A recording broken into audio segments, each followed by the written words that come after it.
আসসালামু আলাইকুম।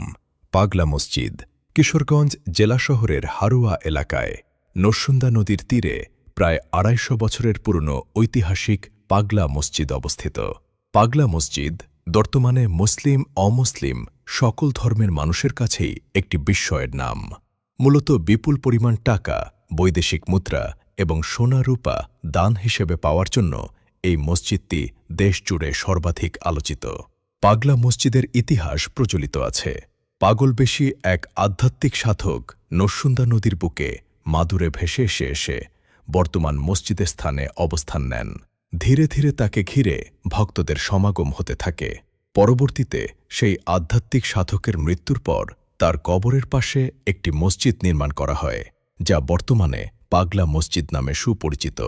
অন্য একটি জনশ্রুতি থেকে জানা যায়, প্রাচীন বাংলার ১২ ভূঁইয়ার অন্যতম বীর ঈশা খাঁর পঞ্চম পুরুষ হয়বতনগরের প্রতিষ্ঠাতা দেওয়ান হয়বত দাঁত খানের দৌহিত্র দেওয়ান জিলকদর খান ওরফে জিলকদর পাগলা সাহেব এখানে ধ্যানমগ্ন হতেন ও নামাজ পড়তেন। মূলত তার নামানুসারেই এই মসজিদের নাম রাখা হয় পাগলা মসজিদ। স্থানীয় আরেকটি জনশ্রুতি অনুযায়ী হয়বতনগর এলাকার জমিদার দেওয়ান হয়বত দাঁত খানের অধস্তন তৃতীয় পুরুষ জোলকরণ খানের স্ত্রী বিবি আয়শা দাঁত খান এই মসজিদের প্রতিষ্ঠাতা। তিনি ছিলেন নিঃসন্তান এবং প্রজারা তাকে পাগলা বিবি বলে ডাকতেন। লোকমুখে শোনা যায়, স্বপ্নাদেশ পেয়ে তিনি দেওয়ানবাড়ি থেকে কিছু দূরে নরসুন্দা নদীর তীরে এই মসজিদটি প্রতিষ্ঠা করেন। মসজিদের গঠন ও স্থাপত্য আধুনিক স্থাপত্যশৈলীতে নির্মিত। বর্তমান পাগলা মসজিদের জমির পরিমাণ প্রায় ৩ একর ৮৮ শতাংশ। যদিও প্রথম দিকে হয়বতনগর দেওয়ানবাড়ির ওয়াকফকৃত মাত্র ১০ শতাংশ জমি মসজিদের নামে অন্তর্ভুক্ত ছিল। ৩ তলা বিশিষ্ট পাগলা মসজিদের ছাদে ৩টি বড় গম্বুজ এবং ৫ তলা ভবনের সমমান উচ্চতার একটি মিনার রয়েছে।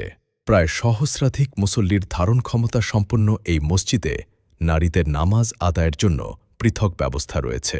বর্তমানে লেক সিটি প্রকল্পের আওতায় মসজিদের পাশ দিয়ে বয়ে যাওয়া নরসুন্দা নদী খনন, দৃষ্টিনন্দন সেতু নির্মাণ, মসজিদের শোভাবর্ধন এবং রঙিন আলোকসজ্জার কারণে দিনে ওরে মসজিদটি দেখতে অত্যন্ত চমৎকার লাগে। এত দান পাওয়ার কারণ সকল ধর্মের মানুষের কাছে পাগলা মসজিদ একটি সার্বজনীন পবিত্র ধর্মীয় কেন্দ্র।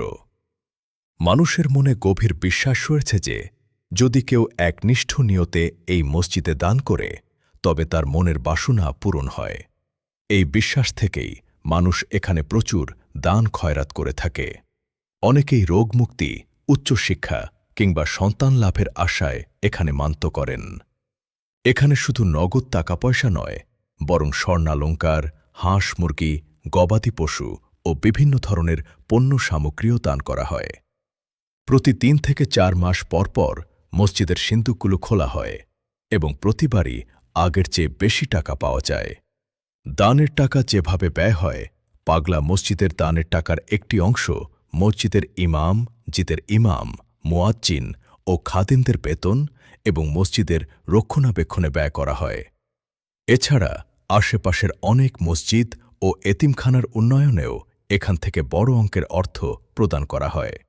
দানের টাকা দিয়ে একটি বড় মাদ্রাসা ও এতিমখানা পরিচালিত হয়। পাশাপাশি স্থানীয় অসচ্ছল ও জটিল রোগে আক্রান্ত রোগীদের চিকিৎসা সহায়তা এবং দুস্থদের নিয়মিত আর্থিক সাহায্য প্রদান করা হয়ে থাকে। যাতায়াত ও ভ্রমণ। কিশোরগঞ্জ জেলা সদরের গুরুদয়াল সরকারি কলেজ এবং আধুনিক সদর হাসপাতালের খুব কাছেই ঐতিহাসিক পাগলা মসজিদের অবস্থান। কিশোরগঞ্জ পৌর শহরের যে কোনো স্থান থেকে রিকশা বা ইজি বাইক ভাড়া নিয়ে সহজেই মসজিদে আসা যায়। ঢাকা থেকে যারা আসতে চান তারা কমলাপুর রেলওয়ে স্টেশন থেকে আন্তনগর ট্রেনে কিশোরগঞ্জ আসতে পারেন। ট্রেনে আসতে সময় লাগে প্রায় ৪ ঘণ্টা। কিশোরগঞ্জ রেলওয়ে স্টেশনে নেমে একটি অটোরিকশা রিজার্ভ করে সরাসরি পাগলা মসজিদে পৌঁছে যাওয়া যায়।